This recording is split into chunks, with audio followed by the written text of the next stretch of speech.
Welcome to the Alexander the Great podcast. I'm your host, Dr. Faye Edwards, and this is episode 1.2, Sex and Pederasty in the Ancient Greek World.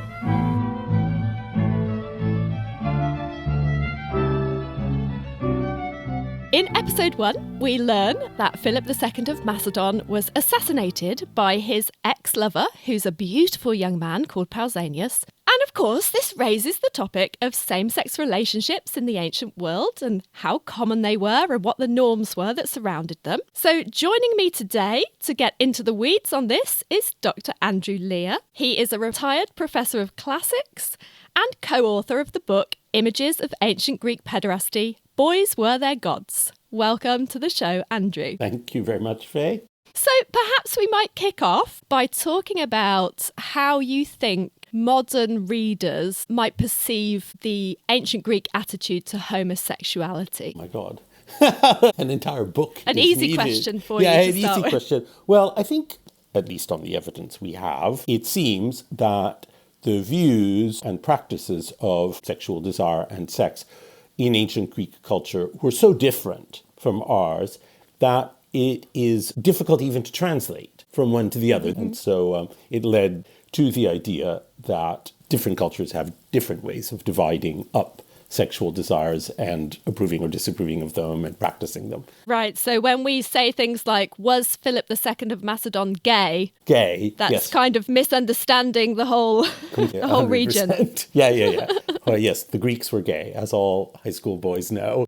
So what mistake are we making when we... Well, first of all, we're say assuming that? the general idea that every individual has sexual identity, which is to say exclusively has sexual desires for one or the other sex. Or perhaps there might also be bisexuals who are kind of our compromise category, but that a desire for one or the other sex is a constitutive element of a human identity. So ancient Greek discourse is not really based on the idea that individuals have sexual identities, but rather on the idea that there is an appropriate set of sexual behaviors and also an inappropriate set of sexual behaviors which you can engage in. And these do not divide on a heterosexual, homosexual. That's not the division between appropriate and inappropriate. So instead, what I always say is that the Greeks didn't have straight and gay. They had cool and not cool. Right. Oh, that's lovely. I like that. Yeah, it's good, right? And what is surprising to the modern thinker is that both cool and not cool have heterosexual and homosexual elements. So you can't think of an ancient man like Philip, who's having an affair with a younger guy, as gay because he may equally have sexual desires for women. Right. And actually, Philip II has 7 wives. 7 wives. But Right. he's also got these other lovers Right. who are male. Who are male. Of course, marriage in the ancient world was not necessarily regarded as a personal relationship founded on desire. Although the idea that you might have chosen your spouse on that basis could be present, that as an actual cultural practice is extremely modern.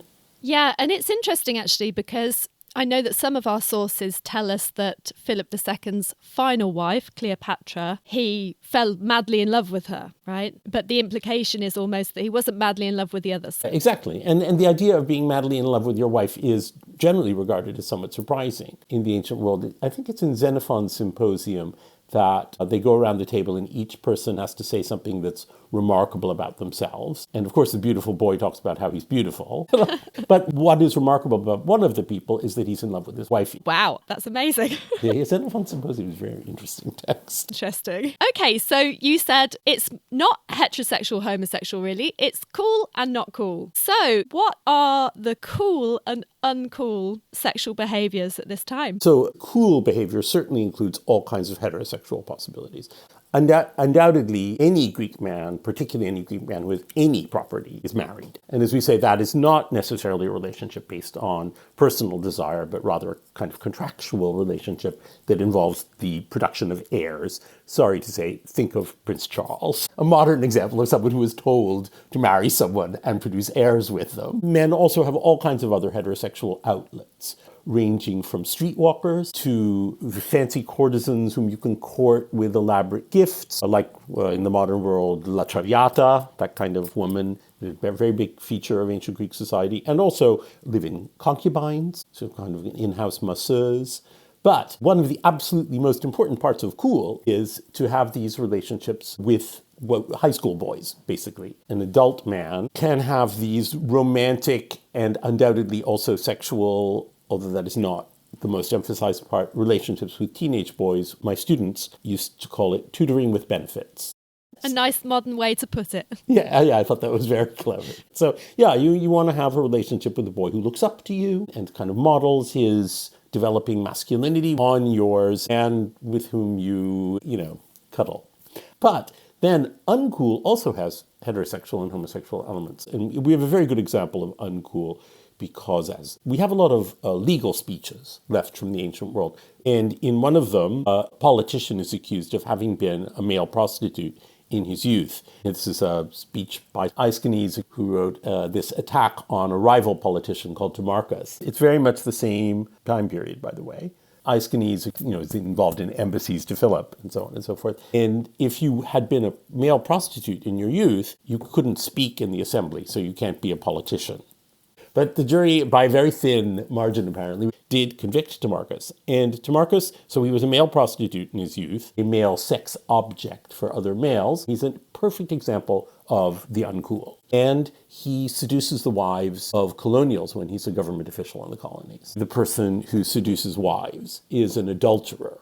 An adulterer is another uncool thing to be, very much, and there are real punishments for being an adulterer. And we should point out always that being an adulterer does not mean, as it does in the modern world, that you, a married man, have sex with someone other than your wife. Because that is to be taken for granted. Because that's okay. That's on the cool side. No, that's fine. Everyone has sex with people other than their wife, because your relationship with your wife is not romantic/sexual, right? What it means is that you had sex with someone else's wife.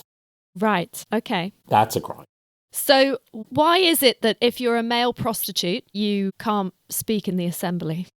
Because the category of people who can speak in the assembly is male citizens, right? And you have violated fundamental rules of being male. Okay, so is this because you're in the traditionally female role as the receiver of sex? The receiver of sex, at least very much in theory, because of course, when you talk about actual sexual activities, how would you know? So I always think there are many layers of sexual discourse. Right, it starts with what people actually do, the stories they actually tell themselves, which may not correspond all that well to what they actually do. And then, you rise up through levels, and then way up at the top you get what appears in the movies, right? And we only know the top level for ancient Greece. We have blame and praise, but they are both way up there, very divorced from what actually happens. So in theory, it seems that the boys, the high school boys in these, what we will call pederastic relations, do not engage in anal sex. The pederastic couples don't? Yeah, in theory. In theory. Our information about this is a little vague, but it seems that that's not on. And just to confuse the modern listener more, oral sex is also absolutely and totally off. Interesting. Does not occur, oral sex. Only, for the lowest category of prostitutes. Masturbation seems to be something that only slaves do. So these pederastic couples then, is there any real sexual engagement with the younger man if there's no anal sex and there's no oral sex? Now, we only have one source of information about this, and it happens to be my specialty of vase painting.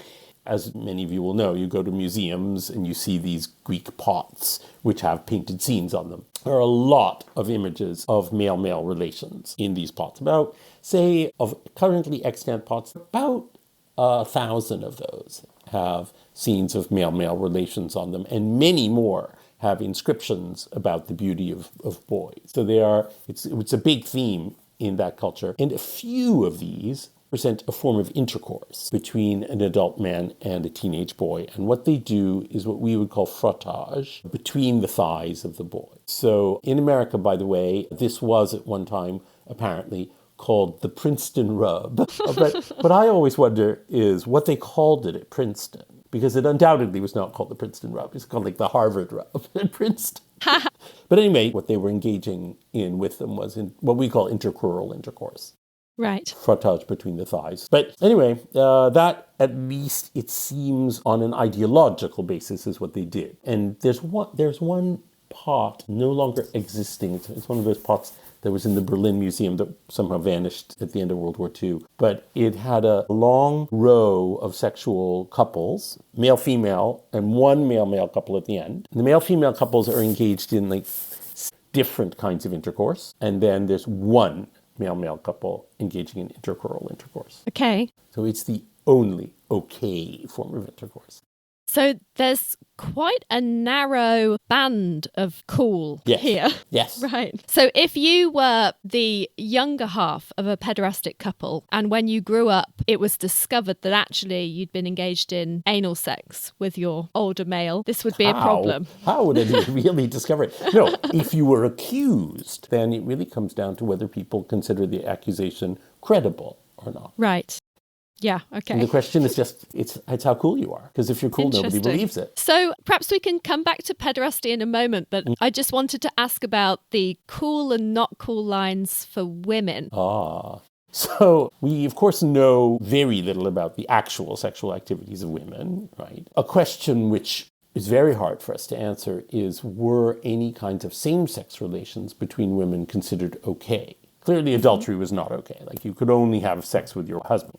Or working class women, obviously a vast majority of women, but we hear nothing about them basically. In the fields, in shops, whatever. Don't hear anything about that.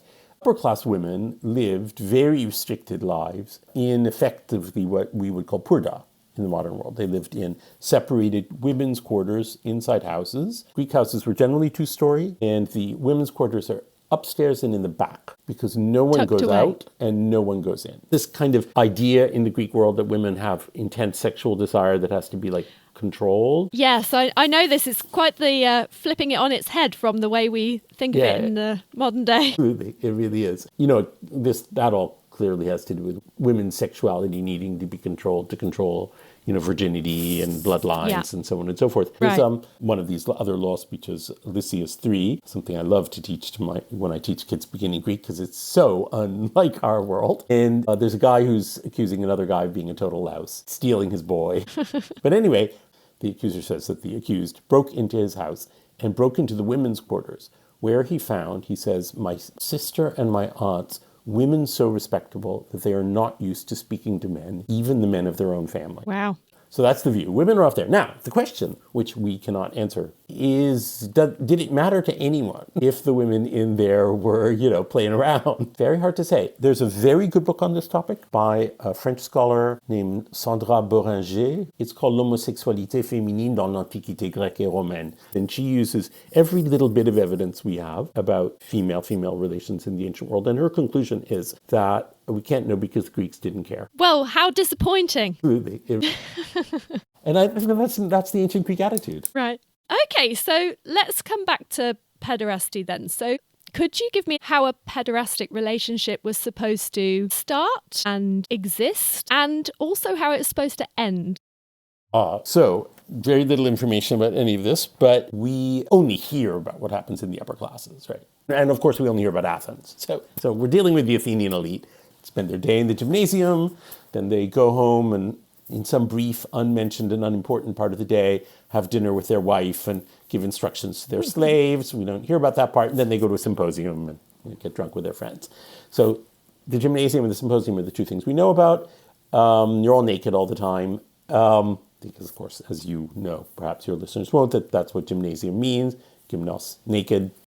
You're naked, you're working out and hanging out, talking about whatever the cool new subject is, like philosophy or history or something like that. And of course, also about politics. So among the people here, there are these teenage boys, friendships form.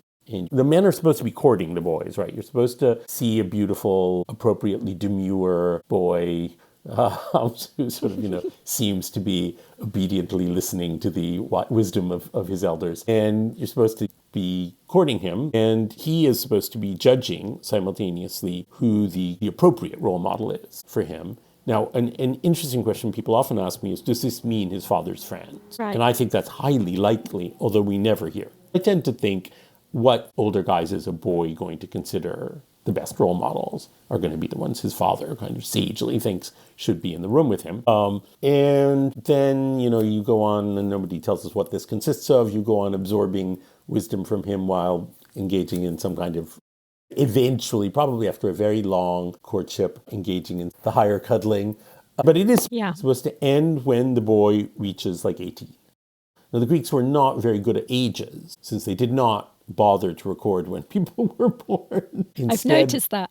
Yeah, well, when you claim to have reached 18, there's then a ceremony where people testify as to when they knew you were born, like what year, who was governing Athens when you were born. And I assume this has to do with physical development.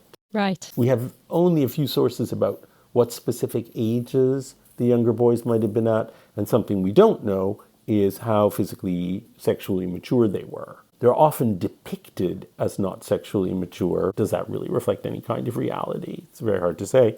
Although for the Greeks, it's very important that the boys in these relations be unbearded. Yeah. And yet we certainly know that many a 14-year-old starts to have a beard. Yes, so I suppose there's a difference between the beginning of a beard growing and being able to grow a full-on bushy beard. Right, well, the Greeks didn't shave. So it's not a question of being able to grow. You either do grow or don't grow. Right, okay. And there's a heavy eroticization of the kind of downy, pre-beardish growth that certainly teenage boys would get if they didn't shave. Interesting. So why is it so important that they be beardless, do we know? Well, there are people who think that this whole thing derives from tribal initiation rites, and it certainly has very much that kind of feel. That you're supposed to be taking boys at the sort of on the cusp, but who are not yet men. Because if they are physically men, then they can't be sex objects. Right. So why is it that there is this the uncool section between two adult men with beards? Why is this uncool?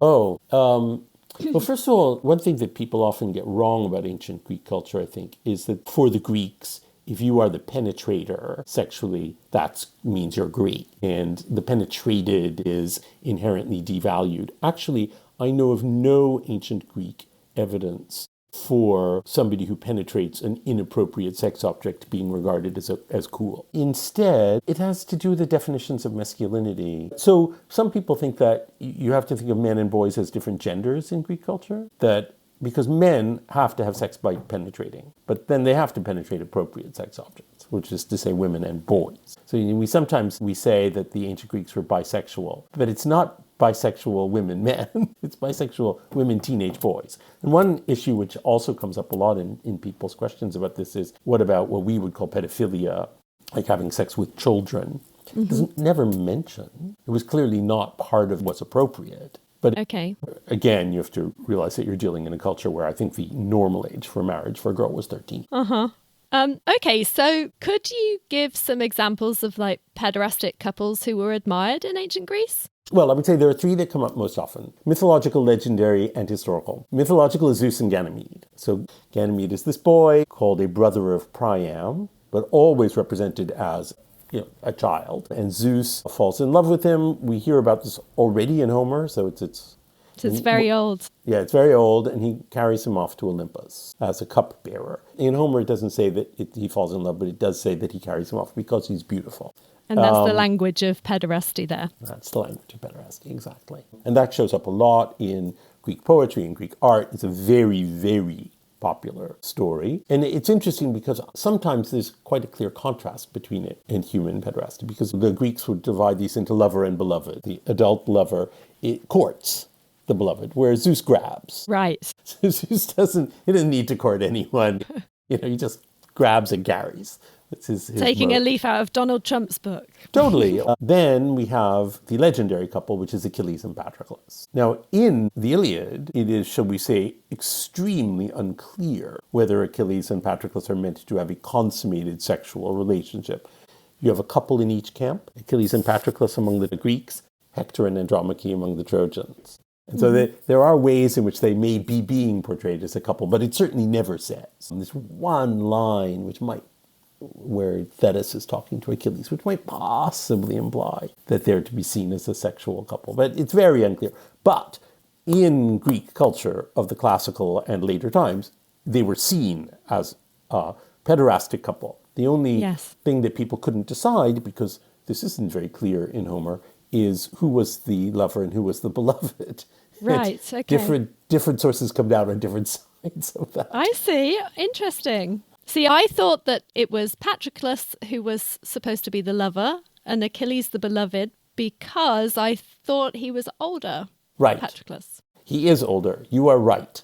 But in Aeschylus's tragedy, The Myrmidons, of which we only have a few fragments, Achilles is clearly the lover. There's a thing where he's remembering Patroclus's thighs, back to intercrural intercourse. But in Plato's Symposium, in Phaedrus's speech, Phaedrus says exactly what you're saying. He says that Aeschylus is wrong. He says Aeschylus talks nonsense because Patroclus is older. So it's kind of an ancient dispute. This is so interesting. I never knew this. So is there a reason why they would want Achilles to be the lover and not the beloved? Because he's such a big masculine hero. So he's not a little boy. Yeah, he's not a little boy.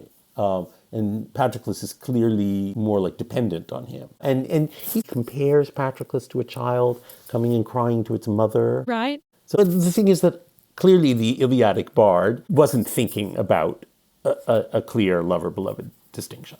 That clearly was not part of his culture yet, whether the relationship is meant as consummated or not. But for the Greeks, later Greeks, where they clearly had that distinction, they were a little confused. Not about the question of whether they were lovers. They assumed they were lovers. Right. But they don't know who's the top and who's the bottom. Who's the top and who's the bottom, they weren't sure. So anyway, but they're huge. They come up all the time. Well, before you move on, so just for our listeners who don't necessarily know, right. Alexander, of course, likens himself to Achilles. Then he's got this male friend called Hephaestion, who is his Patroclus. Well, and when we are told that the first thing they do when invading the Persian Empire is go to what were thought of as the tomb of Achilles, some ancient burial mound, and they strip down and run races around them and put wreaths on the tombs of Achilles and Patroclus. So they're clearly assimilating themselves to Achilles and Patroclus, who were thought of as lovers by everyone. Yes. Yes. Because there's a question, of course, just as there's a question over whether originally Achilles and Patroclus were supposed to be a sexual couple, there's a question over whether Alexander and Hephaestion were a sexual couple. Do you have a position on this? I mean, the sources don't say they were. On the other hand, again, they do seem to imply that they were rather heavily. I do think it's possible, whether they were or they weren't, that they wanted to portray themselves as lovers, because this is very unlike the modern world, because it makes them more heroic. They want to be Achilles and Patroclus. And Achilles and Patroclus are regarded as a pederastic couple, exactly. And therefore they want to be seen that way. Well, then I will go back another level, which is that I think that Patroclus is an invented character, and he's invented because of the influence of the Gilgamesh story. It's Gilgamesh and Enkidu are Achilles and Patroclus, because Patroclus shares so much of Enkidu's shtick, if we might call it. But the question then becomes, did the Iliadic bards, did they understand the relationship in the Gilgamesh tradition as sexual? It is in the texts we have of the Gilgamesh, I would say 20% more clear that they are intended as having some kind of consummated sexual relationship. But so there's this long line of unclearness from Gilgamesh and Enkidu to Achilles and Patroclus to Alexander and Hephaestion. Very interesting. And do you think that this disclarity is partly because they don't have the same lines that we have with sexuality, so it's just not as important as a question, maybe? Yes, yeah, absolutely. Interesting. And of course, the Iliadic bard doesn't talk about a lot of sexual things. There's a lot of sex that's off. It's not part of the genre. Yeah, and Alexander and Hephaestion, well, who the hell knows? I see people getting very angry in both directions on social media about this. Yes, it was the last TV version of the Alexander story, Alexander Making of a God, done by my friend Lloyd Llewellyn-Jones, who, by the way, I would suggest you interview. They start with Alexander and Hephaestion smooching. It's like the first scene. Oh yeah, it's the first Straight scene. Straight away. Very early. But it created a firestorm online of people. And you probably know that when Oliver Stone did his movie, of course, they also kiss in the movie, and some conservative Greek lawyers organization threatened to sue Stone for defamation. Really? Although I've always wondered why they thought they had standing. Yes, interesting. Are they Alexander's heirs? And it just really underlines the change in attitude, doesn't it? Yeah. Because if you're saying, Alexander wants to be seen as Achilles and Patroclus with Hephaestion, on whether or not they've got a sexual relationship, because this bigs them up, basically, Exactly. Yeah. makes them more heroic. Well, he wants to be Achilles. Yeah. That's absolutely the key. And now it's, you can't say that he's gay because that's defamation. Right. Exactly. Yes. Yeah. Well, and this is because heterosexuality is a cultural rule. And what they mean is you've broken the rule. Yeah. So you were going to tell me about a third pederastic couple. Oh, I was. So, yes. So when we have a real couple who certainly became legendary, but they actually were certainly real historical people, who are an Athenian couple called Harmodius and Aristogeiton. So Athens was ruled by a dictatorship, what they would have called a tyranny, in the 6th century BC. And the original tyrant is a guy called Pisistratus, and he has sons called Hipparchus and Hippias. Hippias is the tyrant after Pisistratus. Anyway, they, intending perhaps to assassinate Hippias, assassinated Hipparchus. And although this is a couple of years before the foundation of the Athenian democracy, they were regarded by the Athenians as the founders of the democracy. They are, as I always call them, Uncle Sam and Robin. A blatantly pederastic couple are the Uncle Sam of the Athenian democracy. And their significance in Athenian culture can almost not be overestimated. It is so great. Their stories are told in both of the first two histories, Herodotus and Thucydides. They come up all the time in Aristophanes and Plato. They're just everywhere. We have texts of Athenian pop songs, and there's quite a number of them are about Hipparchus. And two particular places where they show up in art seem to me very telling. One, on the Parthenon, there's, of course, the great ivory and gold statue of Athena, who's on her shield. These two. Harmodius and Aristogeiton. And then also, in the heart of the Agora in Athens, there was a paired statue of them. And it has a great history. So when Hippias survived after the end of the tyranny and is off in Susa. And when the Persians first invade Greece and come down into Athens with Hippias, they take the statues of Harmodius and Aristogeiton back to Susa. Then, of course, the Athenians put up another set of statues of Harmodius and Aristogeiton immediately. And then, when Alexander invades the Persian Empire, he brings the original statues back to Athens. And one thing I don't know, because nobody ever tells us, is does this mean there were two sets of statues of Harmodius and Aristogeiton in the middle of the Agora for like hundreds of years? Quite possibly. Anyway. So did these two fit with all of the pederastic ideals that you've outlined? Absolutely. As far as we know, Aristogeiton, they are represented. How else would we know them? Aristogeiton is a bearded adult, and Harmodius is a beardless youth. Yeah, so is this practice of pederasty more common among elite males?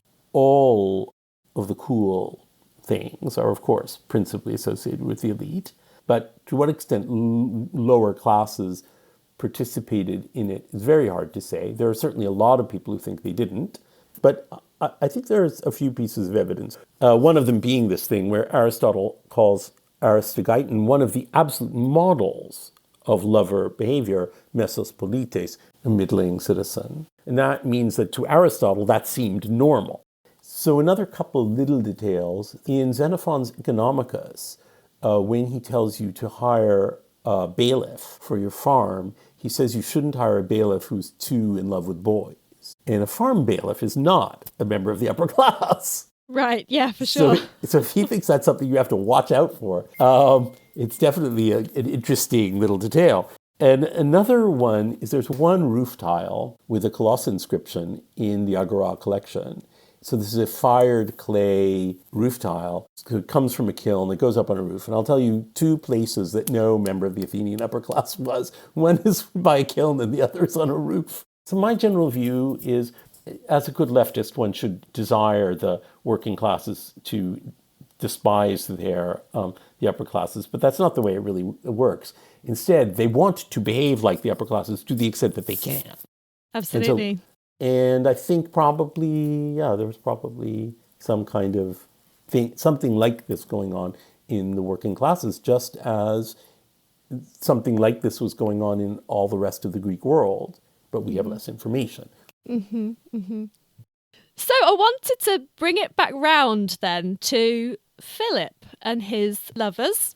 Both the first Pausanias and the second Pausanias are young men, where the word is neanikos, who Philip loved because of their beauty, so kalos. Does this fit with pederastic ideals? That much fits in perfectly. Yeah. I mean, the story, who the hell knows whether that story has any veracity or not. Like all historians, I tend to assume that, really Olympias plotted to have Philip killed because he was marrying some other woman and she didn't want somebody other than Alexander to be the heir. Something like that. Okay, so you think the whole Attalus affair is just very unlikely to be true? Yeah, I'm highly dubious. Okay, so regardless of whether the story itself is true, I think the way that our sources tell it to us might tell us something about, what they think about this as a relationship and what is a reasonable story to tell. Yes, certainly. But I also think there's a tendency to want to portray the Macedonians as barbaric. Right. And that's I think, the story of throwing Pausanias to his slaves. I think that's just not the way gentlemen behave. Yeah, I'm very doubtful about that. Okay, so I just wanted to ask you a couple of questions about some of the language that's used in the description of this event. So supposedly the first Pausanias, who's upset with the second Pausanias replacing him, says he's a prostitute and an androgynos. Androgynos. Yeah, exactly. Yeah. That's, the violation of male gender roles by taking on a woman's sex role, which, you can always be accused of in a pederastic relationship, because if you have had anal intercourse with a boy, you never refer to it. It's so interesting. I love how different it is. Like, you really have to erase your modern conceptions of what's appropriate and what's not appropriate. Yeah. So you've got this story about the two Pausaniases and the one insulting the other and saying, you're a man woman, you're a prostitute, and so on. So we know already why that's a really horrible insult. But supposedly, the second Pausanias goes off and, as it were, commits military suicide. Yes, protecting Philip in battle. So I thought you might be able to give us some clue, because I think to a modern reader, it's not clear why this would prove the insult wrong. So the ultimate proof of masculinity is to be so brave in battle that even if you're going to be killed, you keep fighting. There are many examples of this, and Achilles actually provides us with one, because he knows he's going to die, but he has allowed his beloved to be killed, and he has to go fight to the death. And other examples of this, of course, are the Spartans at Thermopylae, who know they're going to be killed by the Persians, but stay and fight, obeying the Persian advance at the cost of their lives. It's the ultimate proof of heroic masculinity. And the greatest example of this, of course, is directly from the era of Philip and Alexander, who are both involved. The Sacred Band of Thebes, which was a regiment in the Theban army in the classical period, which consisted of lover-beloved pairs in battle line, 150 pairs, and which exemplified this Greek idea that it is pederastic relations are the mother of courage, because what you need to absorb is from your lover is courage. So this regiment is massacred to a man in a battle with Philip's Macedonian troops under the command of Alexander. And what it says in their praise is all with wounds in their chest, i.e. none of them turned to flee. Right. Because that is masculinity. So powerful. Yeah, and then presumably with Philip's consent, they are all buried in this vast heroizing monument, which stands to this very day. So that's the tradition that he's participating in. The way you prove your masculinity is by not retreating. And this, it links to the Greek word for courage, right, is manliness, really, isn't it? It's my name. So effectively what you're saying is the insult is really, you're not a real man. Yes. Yeah. And the response is, getting myself killed in battle proves that I am a real man. Yes, exactly. And that's what the story is trying to I could not possibly capture. have had a penis in my rectum. On that jolly note, here's a quick recap for you of the main points of this episode. First, in Alexander's ancient culture, just as in our own, there were sex acts that were cool, that is, allowed or encouraged, and those that were uncool or taboo. But these did not divide along the same lines as in our modern Western culture, and nor did they divide along heterosexual and homosexual lines. For example, it was cool, allowed, for men to have sex with their wives, but also female prostitutes and live-in masseurs, and also teenage boys in pederastic relationships. But it was not cool for them to have sex with another man's wife, another bearded adult male, or for them to have anal sex or oral sex with their teenage boyfriend. In fact, the only form of cool intercourse with your boyfriend was intercrural intercourse, that is, frottage between the thighs, or the Princeton rub. Of course, as Dr. Lear notes, what people say they do in bed and what they actually do in bed may be quite different. Second, ancient Greek culture did not think of people as straight or gay or even bisexual, with a desire for one or the other sex or even both baked into themselves as a sexual identity. Instead, the social roles, status and age of the two partners was what determined whether a sexual relationship was okay or not. Third, a lot of our evidence about sex and pederasty in the ancient Greek world comes specifically from Athens, and it comes in particular from the Athenian elite. For this reason, we don't actually know very much about whether it extended to lower social classes. Were they engaged in pederasty? So too, we know very little about what women were getting up to. Were women allowed to have sex with women? We're just not told. Of course, of huge importance to us is the fact that ancient Athens and ancient Macedonia are two different places, and they may have had different attitudes to same-sex relationships. In particular, there's some evidence to suggest that ancient Macedon may have been friendlier to male-male sexual relationships, and that the band of acceptable sexual behaviour might have been wider in this culture. It's because our sources are influenced by Athenian attitudes that we may be seeing the Macedonians through Athenian-tinted spectacles. I hope to talk more about this in a later episode. Fourth, if a man was suspected to have taken it up the backside, he could be banned in Athens from speaking in the assembly. This is because he was deemed to have taken the passive female role in sex, thus violating adult male gender norms, and you had to be an adult male to speak in the assembly. For this reason, it was a really extreme insult to say that somebody had received anal sex as a man. And this sheds light on why Pausanias II is so insulted when Pausanias I calls him a prostitute. Lastly, pederastic relationships were supposed to teach courage in the younger participant. The ancient Greek word for courage is andreia, which literally means manliness.